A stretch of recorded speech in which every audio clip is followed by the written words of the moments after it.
midnight, I blow you all up. If, however, one of you presses the button, I'll let that boat live. So, who's it gonna be? Harvey Dent's most wanted scumbag collection, or the sweet and innocent civilians? You choose. Oh, and you might want to decide quickly, because the people on the other boat may not be quite so noble. Oh, best movie ever. Okay, so that was the last lesson. We ended the lesson with that little video clip.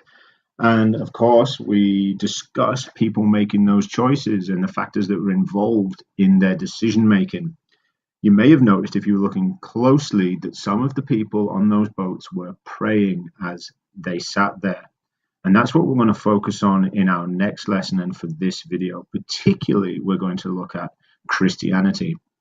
Now, Christianity is an example of a theistic approach to ethics, although not all theists are necessarily Christians, of course.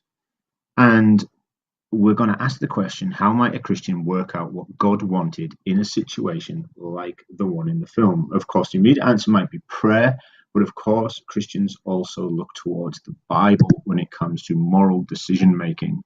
So what I want you to do is look at these 3 Bible verses and then answer the 2 questions. What does the passage mean, and how is the passage relevant to the dilemma in the film clip? Romans 12 verse 1 we'll have a look at together.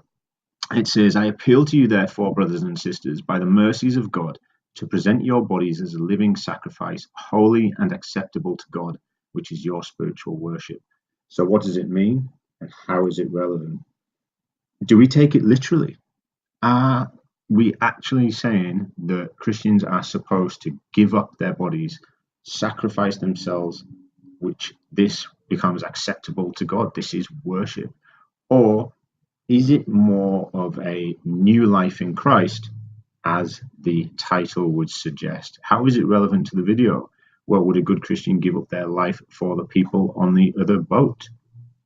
These are the types of questions I want you to respond to in your homework. See you next lesson.